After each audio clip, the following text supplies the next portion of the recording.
Wait, we're recording now. Did you get that last bit? No, we did not. Welcome back to the Project Gen X podcast. I'm one of your hosts, Alan Smith, along with... I'm the other guy, Big Dave. And we promised you something mysterious this time, and we are here to deliver.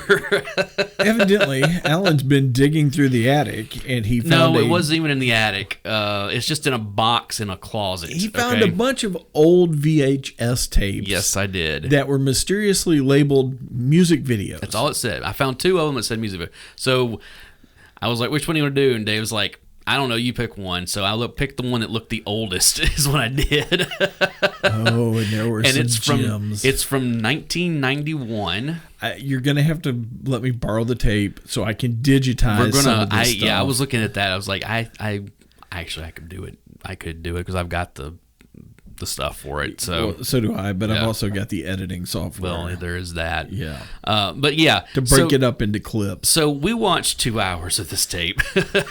It's now 11 o'clock at night here. And we watched 2 hours of this tape, and it was spectacular. Don't.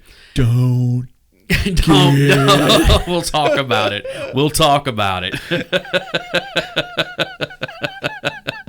So, we have talked about 1991 on here before, dealing with music and movies. It was more brutal than we even remembered it. Let's just start. Okay, first off, the very first thing on this tape was world premiere video. This is all MTV stuff.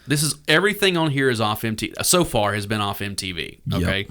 And it was, the first hour of it, little over an hour that we watched, was all music videos. Yes. The very first one was the world premiere video for Metallica's Unforgiven, and it's the 14-minute long version of it that, the music doesn't start until halfway into it. The music starts at the beginning. It starts with that little side, and then it goes off. Quiet, yeah. And you're sitting there for... watching this kid... 12 and a half minutes in black and white going... What is this? And then it comes back on. What is this? Yeah, then you get then you get the music, and you're like... Then you get what is this? Most people think is the video. What we consider the video for the Unforgiven. Yeah. I was telling Dave. We've talked about how I feel about the Black Album. I know. This was I know you don't like it. Of the end for Metallica. I know you don't me. like it. The thing with it is that was the actual that world premiere video that came up on the first of it. Mm-hmm.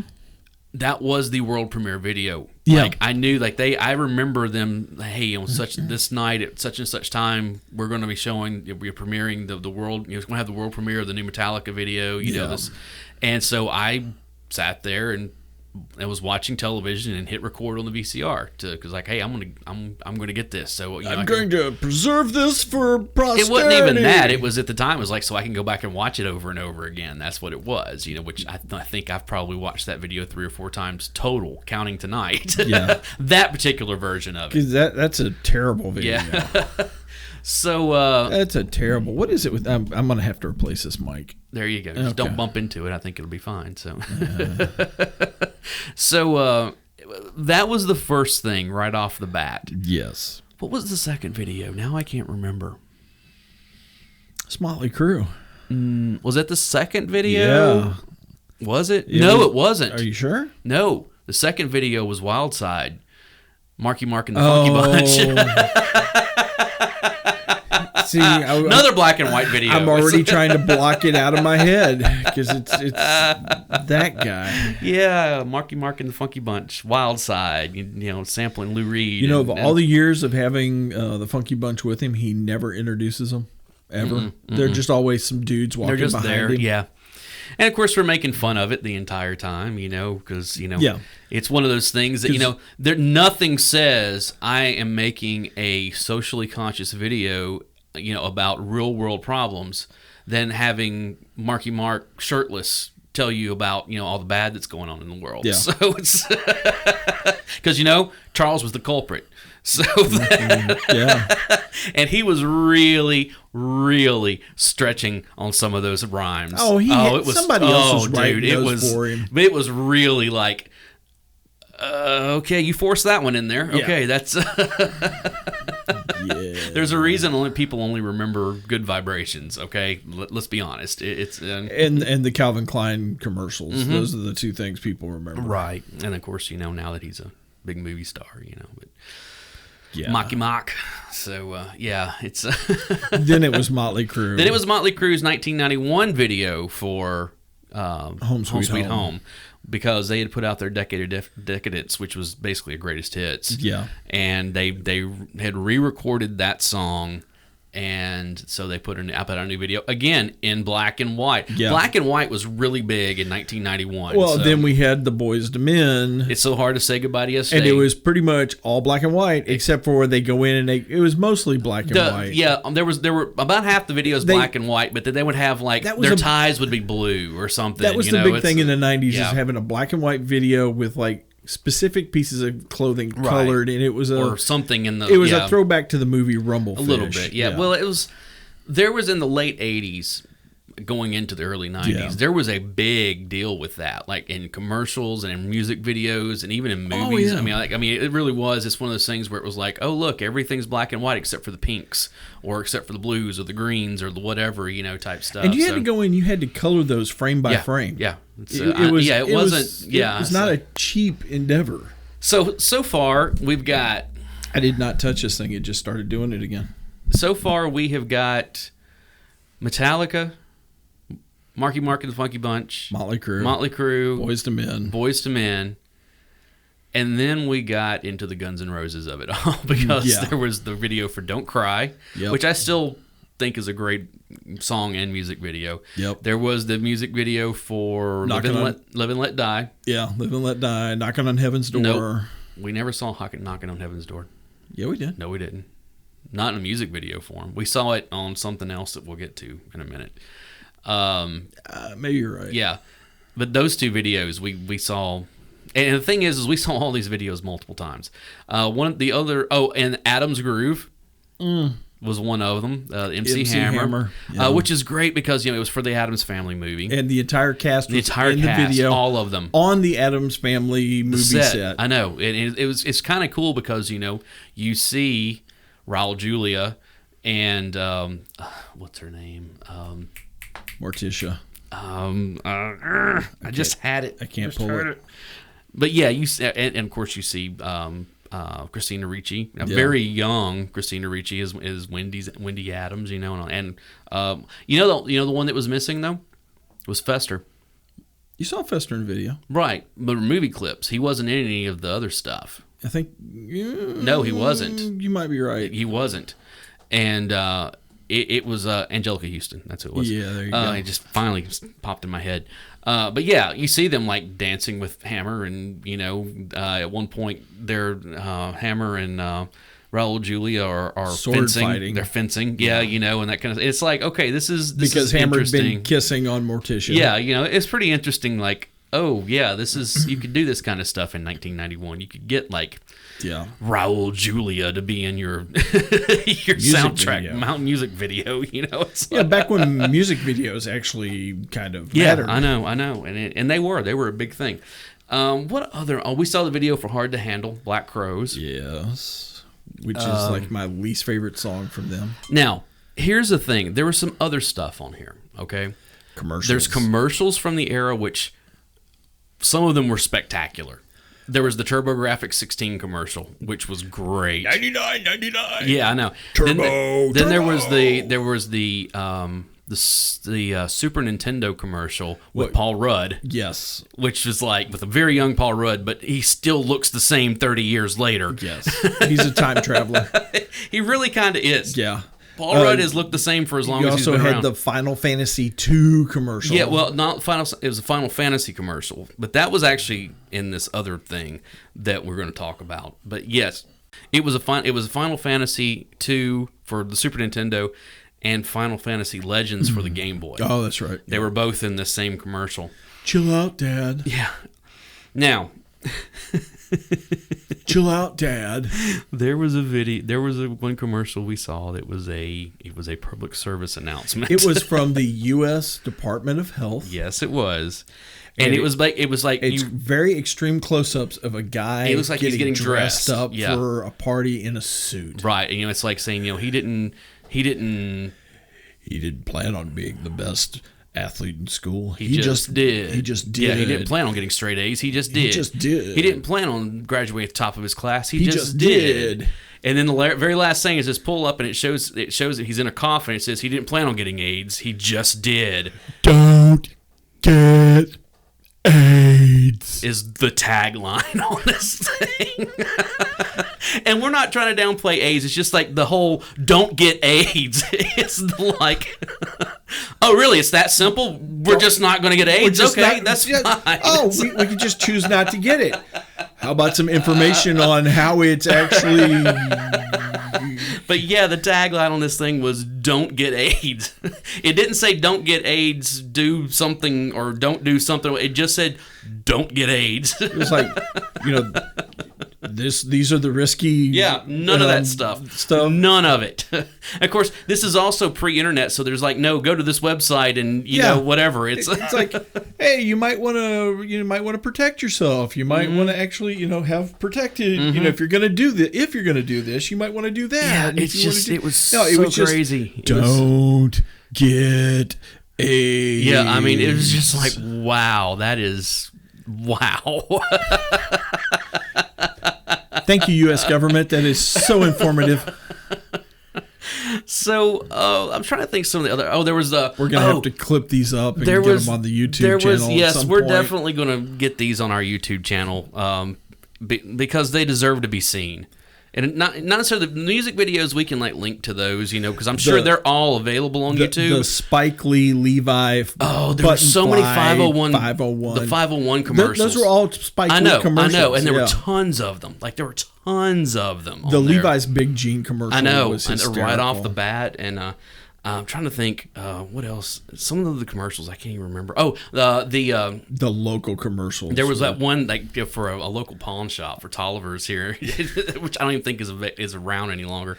There was the skate center commercials. There was for our local skate centers. There was a couple of those. There was the Maxell tape. Oh, remember that? TDK. There was a TDK also. Yeah. Yes, yeah. And then there were... It was right at the time when they were trying to compete with CD and they were coming out with the metal tape. Yes. Yeah. Metal tape. Yeah. And it's almost CD quality. Yeah, almost. Kind of. Oh, there was the Teen Spirit deodorant commercial. We did get the commercial for Teen Spirit. We did get that. That is true. That is true because we were both dying over that one. And yes, the Teen Spirit deodorant that's what they're talking about. It smells like Teen Spirit. It's about a deodorant. It's not about he's plugged into the culture, and it's like no. You smell like the story deodorant. Is what was her name? It was Kathleen Hanna from Bikini Kills. Yeah, it had basically spray painted. She sprayed it. Kurt smells like Teen Spirit on his bedroom wall. Right, and he mistook it, not knowing that it was. He thought she was saying, "Oh, he's in touch with the kids today or whatever." And it's like, no. You smell like Teen Spirit. You smell like a teenage girl. That's what you smell like. So yeah. So we have more videos. There was a video for Hard to Handle, Black Crowes. I know. Yeah, that's. When we talked about that too, it was like, man, they had such good songs on that album. That album was a great album, and there were 2 songs on it that were why? That was one of them, I know. Yeah. And that was Rick Rubin said, you're going to record this. And Rick Rubin didn't even get involved in the album until they went multi-platinum. Yeah. And then all of a sudden he threw his name on it. His name was not on those first couple million copies that were sold. If you've got a Black Crowes album of the first album and it doesn't have Rick Rubin's name on it. Does it say executive produced by? Yeah, you've got one of the first ones, and it's a little bit of a collector's item. Well, you might get $10 for it instead of $5. I know exactly. If that much. Yeah. But yeah, so we had that, and I'm trying to think what else. But the of the 2 hours that we watched, and the thing is Dave kept going, why is this video on here again? Because there were multiples of all of these videos. Yeah. Because it was one of those things. I would come home from school. Obviously, from the time that this happened, this would have been in the fall, this was the first semester of my junior year, or of my senior year of high school. Yeah. So this is because this is one of those things where the Black Album was out, the Guns N' Roses' Use Your Illusions albums were out at this point. Obviously, all the stuff we talked about, but So it was one of those things that I would come home and watch. And that's the other thing we talked about, Most Wanted, which was their video countdowns, their top 10 countdown. This is pre-TRL, and all that stuff. Because MTV had a top 10 countdown for years and years and years, but it wasn't live. It wasn't, it wasn't at the, studios overlooking Times Square. Exactly, that kind of stuff. It was pre-recorded. And it was one of those things you could call and vote. I think it was like 50 cents or something like that, or call or whatever. So it was one of those things that there had always been a countdown of some sort. So at this time it was called Most Wanted was what it was. So it was one of those things I would come home in the afternoon, I get out of school, and it usually came on right after I got home. And so I would sit there and watch and record the videos that I like. So I got multiples of the same. It's all Metallica. It's all hair metal. I know. It's Metallica. It's Motley Crue. Right. It was Boyz II Men. Yeah, and that's the other ones that the Marky Mark and the were only on there one time. What are you doing with Marky Mark? I liked that song because of the Lou Reed. I really liked that. But yeah, it's a terrible. You watch it now, and it's just like, what were they thinking? What was I thinking? Lou Reed went, Payday. Yeah. Pretty much. He killed my song. So we got a little over an hour into this tape. Now, see, if this had been my house, and if my parents hadn't recorded over every videotape I ever had, mine would be full of Headbangers Ball and 120 Minutes. I guarantee you, once we get into that, we're going to find a lot of that stuff because we only watched the first 2 hours of a 6-hour tape. So this is part 1. Now, here's the other thing. There was in this, with these commercials and and some of these other commercials was a segment of MTV News. Yes. It was about how people couldn't understand the lyrics of Smells Like Teen Spirit. And so they were talking to different artists who couldn't recognize song lyrics from other artists. Yeah. So they had Sebastian Bach and Snake Sabo on there, and they were talking, and he was talking about it was a Van Halen song that he couldn't remember, that he didn't know the lyrics. Sorry, kids. For those who don't know who Dave Sabo is, he's Sebastian, the bass player from. Sabo is the guitar player. Yeah. No, Snake Sabo was a guitar player. That's right. He's a guitar player. Both from Skid Row. And then you had Suzanne Vega she was talking about Elvis Costello song. You had Paula Abdul talking about Janet Jackson. Was she talking about Janet Jackson? No, she was just talking about not being able to recognize some whatever. Who was talking about Janet Jackson? Nobody. What they did is that they would show okay, what do you think this lyric is? And they would play part of the song, and then they would rewind it, and they would put the actual lyrics up on the which that was the Janet Jackson. Was it When I Think of You? Yeah. Yeah, and it was, and then they did. Of course, they did Nirvana, but they also did. What was the other one? Oh, I can't remember what the other one was. The Janet Jackson one. The song was actually better when I didn't know the lyrics. Sorry. Yeah. Anyway, it's just true. But it was kind of one of those. It was interesting. They had a bunch of different. Different artists on there talking about not being able to understand lyrics to I know what it was. It was the other one was that they did was Mountain Song by Jane's Addiction. Oh, that's right. Remember because there was that was I got that one wrong. I was like, I think it's that was, but yeah. So it was kind of interesting, and I know there are some more MTV News segments along this tape. And we're talking about Tabitha Sorensen, Kurt Loder, pretty much, then Tabitha Sorensen. We had Sorensen. Tabitha Sorensen. All right. Or was it Tabitha Soren? Tabitha Soren. It is Tabitha Soren. I was right. Soren. You're right. It's Tabitha Soren. That's right. Now, the other thing is that the VJs that we saw, I didn't recognize John Norris. John Norris, I recognized, who I hated. I could not. He stayed with them forever. John Norris was on there, and then what was the other woman's name? Was it Karen White? I don't know. She was not memorable. I think it was Karen White. Martha Stewart was on there for a very short amount of time. Well, that was a commercial that we saw for Rockline. Yes, and that was pretty cool. Who were they talking to? Was it Chris Isaac? No, it was. Who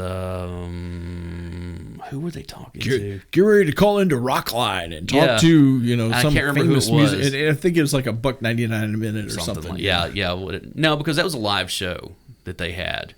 So I'm sure it was an 800 number or something. No, I guarantee they were charging. I'm sure they got some kind of money out of it, but it was probably one of those 50 cents a call or some BS. No, it was always 50 cents a minute. It was always a minute. So, but yeah, so we got that.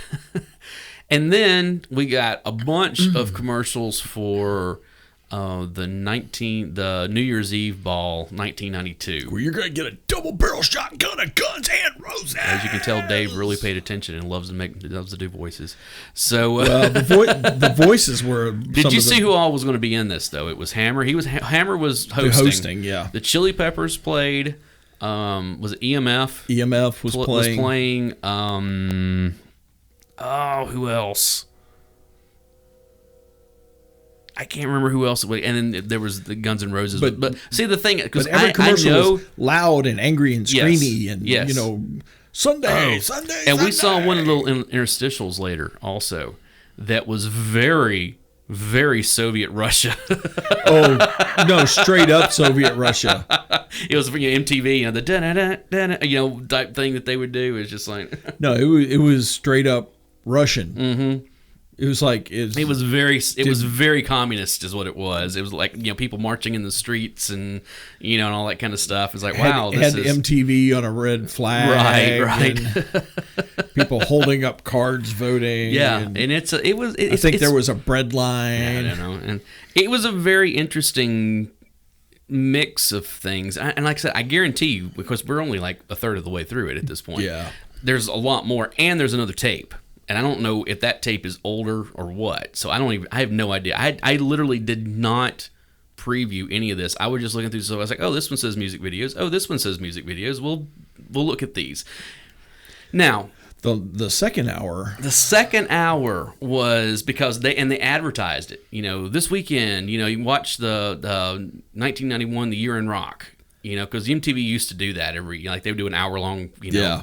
The year in, or whatever year, it's the year in rock, the state of the rock union. So we had an hour long about 1991, the year in rock.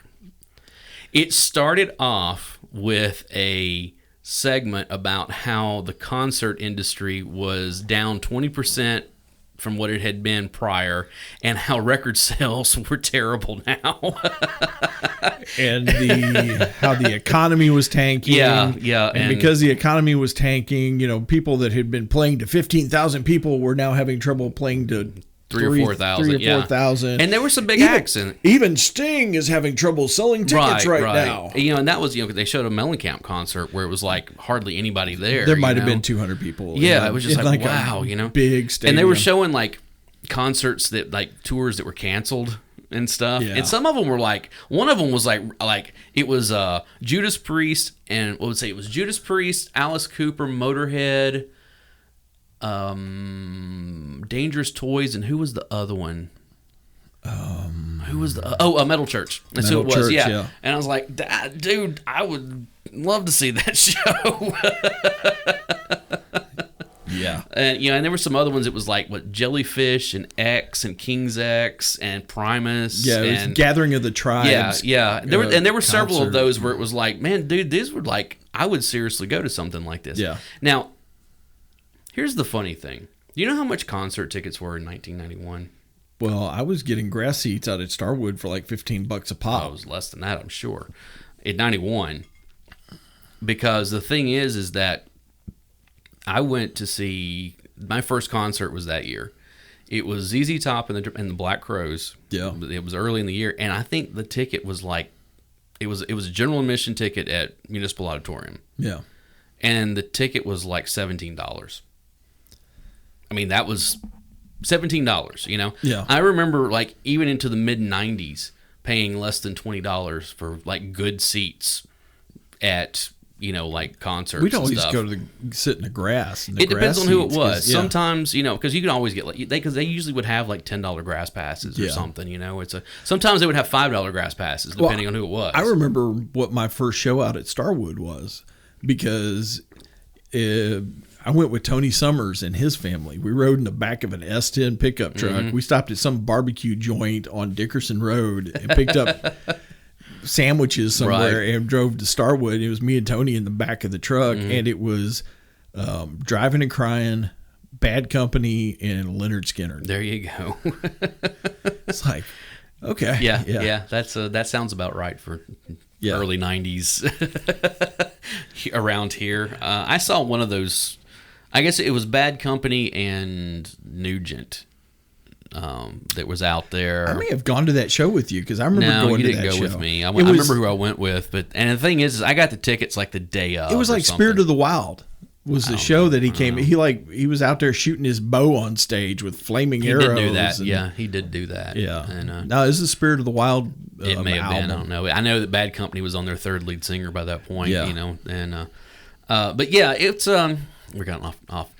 Some of the stuff they talked about in that Year in Rock was pretty interesting, though. You know, you got that kind of stuff. Yeah. They had a whole segment about celebrity lawsuits, you know, or arrests and that kind of stuff. And it was one of those things where, like, Chuck D was suing St. Ides because they had used an unauthorized sample of his voice in one of the. And he had already been out preaching against how the malt liquor companies were destroying, you know, black communities and all this, and then they purposely used a sample of his voice saying that St. Ives was the best. And he was like, they had to. No, that wasn't what it was. It was he said, they said St. Ides, you know, whatever, and then they used a sample of him saying it was from Bring the Noise. Yeah.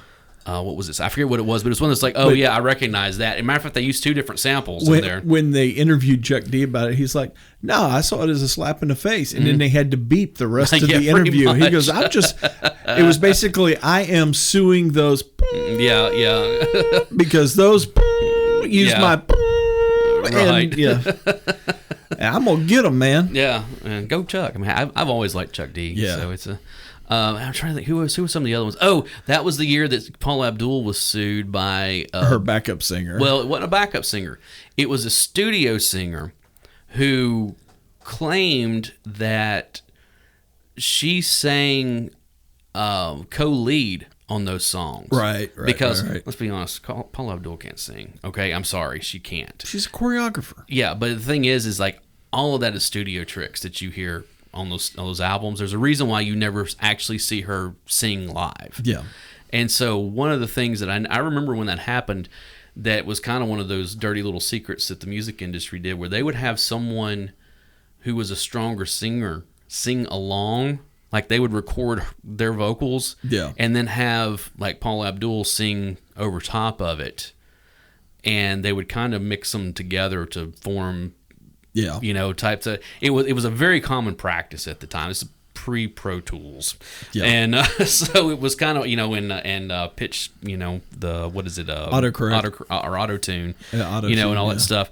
So, but and it was one of those things that it was funny because in this thing she's like, oh, you know, she's trying to take a shortcut to the top, blah blah blah. She wound up settling that lawsuit because she was going to lose it. James Brown was suing Kenneth Cole. Yes, for their shoe advertisement because that was great. It was a Lock and Key is what it was called. Yeah, and it was literally like it was the shoes. They had like a skeleton key, like hole, you know, for the key and everything. And it said what it was like two things with sole that are under lock and key. That's what it was. And it was like James Brown in his shoe. Yeah, and James Brown was like, nah, I'm gonna sue him. Yeah, and of course the other big one that year was when Rick James and his girlfriend were arrested for kidnapping and assault and in sexual battery, which they both did a lot of time eventually over. Yeah. A lot of time. Billy Idol got arrested for punching a woman in the back seat of a car. Yeah. Chris Robinson got arrested for disorderly conduct because he got into an argument with a lady in a convenience store while he was buying Twinkies. Yeah. And he had the greatest quote. He's like, "Yeah, cocaine dealers and child molesters are like get off and they're walking, and the cops are worried about an argument in a convenience store. So we know what they really worry about." Yeah. We also got a lot on Russia and Gorbachev. Yeah, because of the fall of the, Well, it was also Yeltsin. That was also they talked about. They were talking about concerts, like big concerts that happened. You had Rock in Rio that year, which Guns N' Roses headlined one night. And you had a bunch of, I think New Kids on the Block was there, and Hammer, and, a bunch of, I think Sting played. There was a bunch of, pretty big acts for the time that played. And then you had because there was a Soviet coup, or there was a coup that they tried to overthrow Gorbachev by some hardline, the Communist Party, and it was thwarted. So they had a huge, basically a freedom concert. Monsters of Rock concert. It was AC/DC and Metallica and I forget who all it was now. But it was one of those things that, again, there's a video of all that. And the bad thing about that is that there was a lot of violence that happened at that concert. Both, people died because they got trampled. There were a lot of rapes that happened during that. Part of it was the government that had just been stopped from doing basically a military coup were the ones that were providing security, right? And they beat down a bunch for the people who were actually uprising against them and were at the concert. One of the lawsuits was AC/DC had a couple people killed in Utah at a concert that were trampled to death, and they sued AC/DC over that. I forget what happened. Oh, that was the year of the Guns N' Roses riot in St. Louis. In St. Louis, yes, it was. Yes, it was. Oh, dude. There was a whole section just about Guns N' Roses in this because 91 was a big year for them for multiple reasons. Not all of them good. We are going to, I am right now as we speak doing the research for our Guns N' Roses show, which is upcoming because I'm just going to be along for the ride on that one. I am doing a deep dive on some stuff for that one. And it's going to be another one of those episodes. Oh, I'm sure. What else? Oh, they talked about successful concerts. That was the first year of Lollapalooza. Yes. Okay, so Jane's Addiction, 9 Inch Nails, Ice-T. No, it wasn't Ice-T. It was Body Count. I thought it was just Ice-T. No, I think it was Body Count. Was it Body Count? It may have been because that was when Body Count. That was when Body Count came out. Right, it was in late '91. Well, no, it came out. That's right, because they went on tour with Lollapalooza. Yeah. And then the album came out later. Yeah. That's what it was. I think Ice Cube might have been on that one too. That was after he had left NWA. And that was the other one. That was 91 was also the year whenever No Vaseline. No, when Dr. Dre assaulted D. Barnes. Oh, yeah, that's right. That was the other one that was a lot of people that we all like did a lot of really bad things. Well, this is where we talk about having to separate the artist from the art. That was another one. We were talking. I was making fun of Mocky Mock, because he's talking about all this, people being racist and all that kind of stuff. I was like, yeah, why don't you tell us about that time that you beat that Asian man half to death just because he was Asian?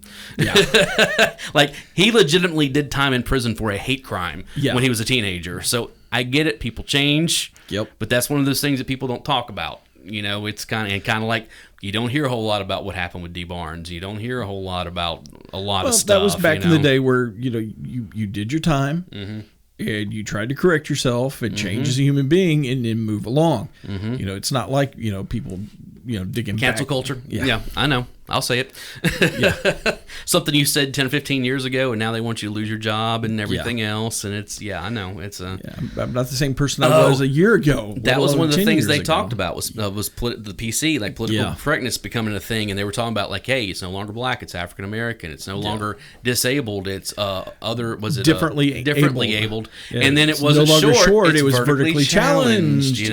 Some of and they were talking about how stupid that was, especially the vertically challenged. One of the ones that I think is really ridiculous ridiculous. They did try to like make a thing for a while for bald men. Yeah. They wanted to say follically challenged. Yeah. And I'm like, seriously, I'm freaking bald, okay? I'll say it, okay? It is what it is. Like a cue ball. Yeah, of course I shave it on top of it also. I really am bald, But it's just still one of those things where it's like, geez, just call it what it is. I'm going to refrain from using that one phrase that we know, because it is a little bit, it's got a little race to it, It's but it is. Just call it what it is, man. I'm bald. I'm short and I'm bald, okay? I'm not vertically challenged. I'm not follically challenged. I'm short and bald. You forgot one. What, fat? Fat. Yeah, I'm definitely pudgy, okay, if nothing else. So it's I'll give you that. I haven't quite crossed over into fat yet. I'm working on it. The only one out of those three I've really got on you is fat. Yeah, I still have my hair. Yeah, but you're redheads.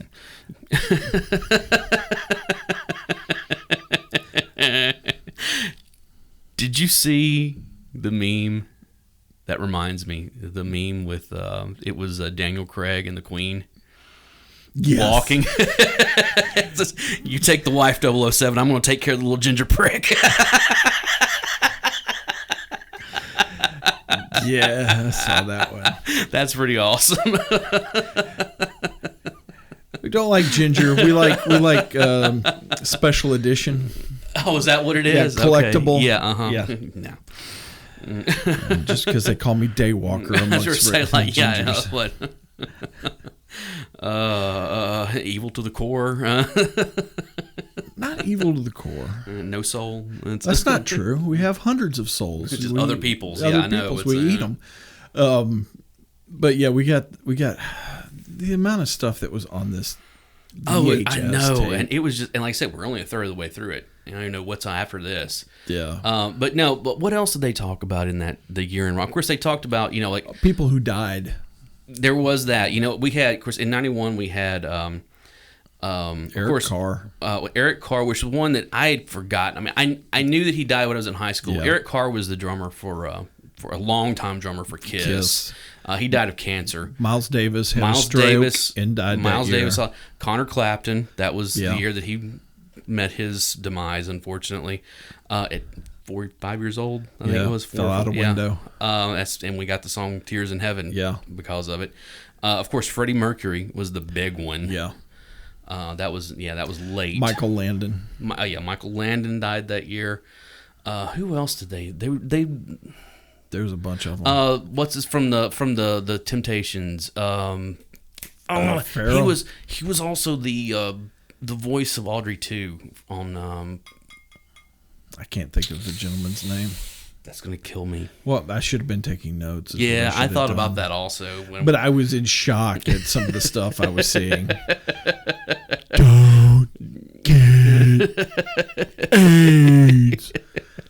Thank you, government. That was so helpful. This was also 1991 was the year that Magic Johnson announced that he was HIV positive. Yes. So he's coming up on 30 years. That tells you a whole lot about because the thing, in 1991... That was a death sentence. When Magic Johnson announced that he was HIV positive, he didn't have full-blown AIDS, but he was HIV positive. We all thought he's going to die, his wife's going to die. More than likely, his kid's going to die. Yeah. Because depending on when he contracted and when there was a whole segment of the country who thought that only gay people could get AIDS, which was ridiculous. And that was still. It had crossed over by that point, but it was still largely considered a gay disease. Yeah. Or, it was a gay problem. Well, there was nobody high profile that had... Until Magic Johnson. Well, and then Freddie Mercury. Well, but we didn't know that yet. See, that's the thing people forget. We didn't know that Freddie Mercury had AIDS until after Magic Johnson announced. That's true. And then he came out and said that he was his publicist or something. He didn't make the announcement himself. Yeah. But it was one of those things that the publicist came out and said he was so far. Well, that's the whole thing. Magic Johnson announced it early in November. And within 2 weeks, the announcement came out that Freddie Mercury had it and he was gone. Yeah. I mean, like that. It was like Freddie Mercury has AIDS. And then just a few days later, Freddie Mercury passed away, you know, and again, it was like that 1-2 punch of, And then the next year we got Arthur Ashe. Yeah. Like 6 months later or something like that. Hey, I got it because of blood transfusion when I had surgery. Type stuff, and he wound up dying a few years after that. Yeah. So I mean, but AIDS was a thing that it was scary. It was scary as shit growing up during that time period, especially after it jumped. If you were straight, it was one of those things that when it jumped, and all of a sudden we started seeing, oh, the straight populace has got to deal with this now. Which apparently, from some new stuff that I've heard, they say that, it came to the United States in 1979. That was the big thing. Apparently, it was here long before that. It was called something else. Oh, I haven't heard any of this. Oh, yeah. We'll talk about it off air because it's one of those I don't want to give, but it's one of those things where there's been some new information where all the way back to the early 70s. But they were calling it something else at the time. The two things we grew up worrying about was getting nuked by Russia and catching AIDS. Right. And the thing is that by the end of 91, Russia was done for. Yeah. That was another year before they officially disbanded the Soviet Union. But they were not the Soviet Union any longer. And then all of a sudden, one of our sports heroes was going to die. Yep. 30 years later, he's still around. And then we went to war in Iraq. Well, that's the thing. We just passed the 30-year anniversary of the quote-unquote end of that war. Like whenever we pulled back out of Iraq and went back to Kuwait, said, hey, look, we did what we came here to do. We came here to kick them out of Iraq, or to kick them out of Kuwait. Yeah. And we were 100 miles outside of Baghdad at that time. Yeah. Here's the thing most people forget. And at the time, it was like a very, very unpopular thing that we didn't just roll right on into Baghdad and take Saddam Hussein out of power. Yeah. George H.W. Bush knew if we go into Baghdad and overthrow Saddam, we're going to create a huge power vacuum over here. Yep. And who's going to come in and fill that? Is it going to be Iran? Is it going to be Syria? Is it going to be, Jordan, who we were not on good terms with at the time, or any number, And so it was one of those things, let's just leave the devil we know in charge. And not have to figure out who the devil that we don't know is. And then his idiot son, a decade later, decided, hey, let's go finish what my daddy didn't finish. Yeah. And we've been there ever since. And there's a reason his daddy didn't go in. It was... That's because Senior was a little sharper than Junior. That's true. He definitely was a lot more of a diplomat than Junior. I can tell you that much. Yeah. But it's one of those things that again, that's one of his vice president was. His vice president was a hawk. Well, it's one of those funny things watching this video. Yeah. Watching this news report, and they're talking about how we're not going to know we went into it not knowing what the long-term repercussions are going to be. Well, 30 years later, we know what the long-term repercussions were from this. Yeah. Although they didn't really kick into high gear for another decade afterwards. And then, One of my favorite parts of it was every time Lutter started talking about the music of the day, it was, this music sucks. Mm-hmm. Radio sucks. Dude, they talked about how bad music was in 91. Again, this was right at the very beginning. This is right before Nirvana hit. Nirvana had just hit. Yeah. Just hit at the very tail end. Because they're making fun of the lyrics. You can't understand what the lyrics are. Well, they weren't really making fun of it. They were making fun of the fact you couldn't understand the lyrics. They weren't making fun of the lyrics. Because, again, the part that they put up there of, like, what did they say was the here we are now, entertain us. Which, again, is kind of the rallying point for Gen X of, no, seriously, here we are, entertain us. Go ahead. We dare you. Go ahead. Do it. So yeah, it was very interesting watching this. I'm interested because I'm pretty sure that the MTV New Year's Ball is on there also. Oh no. I'm pretty sure it's on there. Didn't Axl blow up at that one too? No, he didn't. See, here's the thing. And I remember watching it. The Chili Peppers perform live. Like they're there, they perform on stage. But Guns N' Roses were on tour, so it's one of those things that they kick to them in concerts, wherever they are, and they play a couple songs. I think they do Live and Let Die and Don't Cry are the two songs that they do, if I'm not mistaken. If I can remember 30 years ago, because it's been that long. But it's... it's interesting, and I know that there are other MTV News segments on there also, because I remember I used to love recording those sometimes too. So it's pretty interesting, it's going to be interesting. It's such a time capsule. Now, what I'm really interested in too is to get to the other tape, because I don't know if it's from before this or after this. So it could be stuff like I'm actually worried about what other videotapes you have. Oh, I have all kinds. Oh, dude, I've got a huge box of videotapes.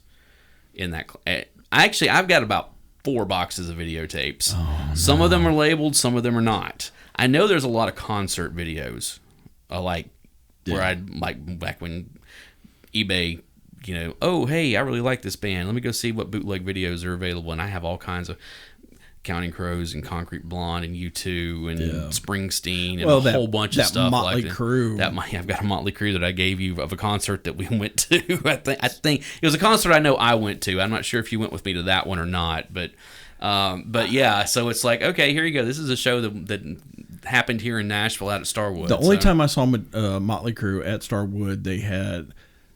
Tommy Lee wasn't with them. Right. It was the other 3 members of the group. Right. It was a female Samantha drummer. Mahoney. Yeah.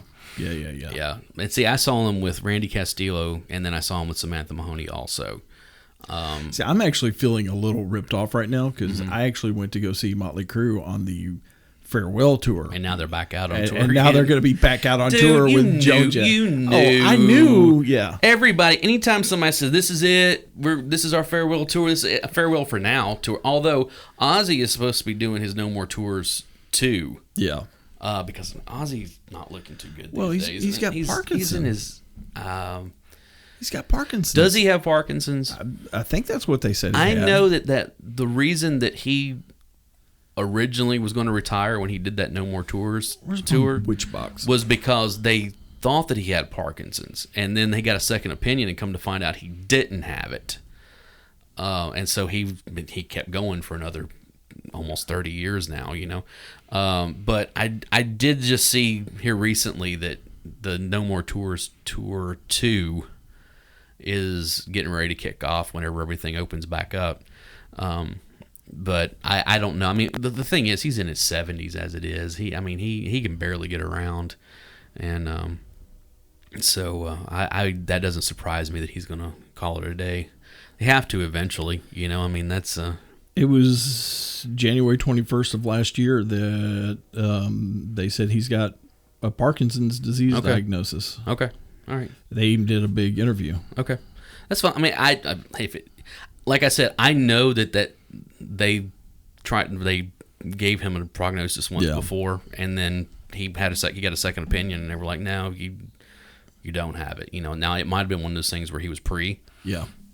So I mean, it's you just never know with that kind of stuff. So I'm trying to think what else we got to talk to. We saw some. What was it? They were talking about some other successful tours. It was like Van Halen, because they were going out on the Foreign Lawful Carnal Knowledge tour. And Alice in Chains opened for them. Yeah. That was also the year of the Clash of the Titans tour, which was Slayer, Anthrax, Megadeth, and Alice in Chains. Alice in Chains was on a bunch of tours. They were supporting Facelift still, because it had come out the year prior. At the time, nobody had heard of grunge. And Alice in Chains at the time was a metal band. They were a metal band. They were a hard rock band. Right, yeah. And that's because that was kind of one of those things. I remember when Facelift was released, hearing Man in the Box, it was like, oh, this is metal, or hard rock, whatever you want to call it. And then fast forward a year and a half. After Nirvana hit. And then they're from Seattle. Oh, everything's grunge. Yeah. Everything's grunge. And of course, when Dirt came out, it kind of cemented them as a grunge band. I mean, that was a... but yeah, this has been really interesting watching this tape so far. And like I said, this is only part 1. We're probably going to get 3 parts out of this and then go on to other tapes. Sidebar? Yes. We need to talk to Pastor Dave. About the Megadeth show. Megadeth show. I still haven't heard anything else about that. We'll Pastor Dave, if we don't talk to you between now and then, Dave, or Pastor Dave, contact one or both of us and let us know what's going on. We need to know what the dates are, because I've also now got a plan around Renee's family reunion. Didn't he send us something a little while back? It's been a while. About the reschedule. I'll have. Oh, here it is. It's Megadeth and Lamb of God and Trivium and no, that's not it. I don't know. We'll figure it out. It's we've been on hold for that for like a year and some change now, so it's kind of all right. We'll figure it out. I need that concert. Here it is. I hope it's not the same weekend as my wife's family reunion. Didn't he get something? This is going back a little ways here. Yeah, like a year. No, it's been this year, or it's been a year. I don't know. We'll figure it out. This is not something we're gonna but that on air. That's a show I need. I need Megadeth. Yeah, I've seen Megadeth a couple times. So I haven't seen Megadeth yet, so I want to go see him, and I want to go see him. That's right, because see, here's the thing. Like I said, I saw Motley Crue 2 different times within a couple of years of each, with 2 different. One of the times the Scorpions opened for them, which is the one we went to. Exactly. The other time it was Megadeth. Yeah, they were kind of the Megadeth opened for them. So, well, kind of like the Scorpions. It wasn't really an opening. They were like, there was another opening act. It was a double headliner. Yeah, but it wasn't even a double headliner. Motley Crue was the headliners. Yeah. But it was, I guess, with special guests more than I need to see Megadeth before something happens to Dave. Yeah, Dave.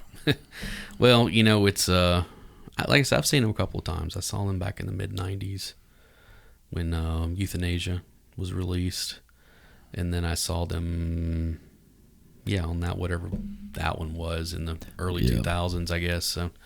So anyways, that is our analysis of the mystery tape for now. I'll have to try to get that converted over digital, we will get we can clip it up. We'll get what we can on our YouTube page. When this goes, there will be links to stuff. If nothing else, we'll at least have links to the videos that we saw rather than those, because the sound wasn't really good on some of that stuff. The tape had worn in places, and it's like, all right, that's almost kind of the charm of some of it, though. Yeah. So anyways, guys, thank you so much for joining us. I am Alan Smith. Did you forget who you were there for me? I did. I'm the other guy. I'm Big Dave. And this is the Project Gen X podcast. We thank you for joining us, and we'll see you next time. See you.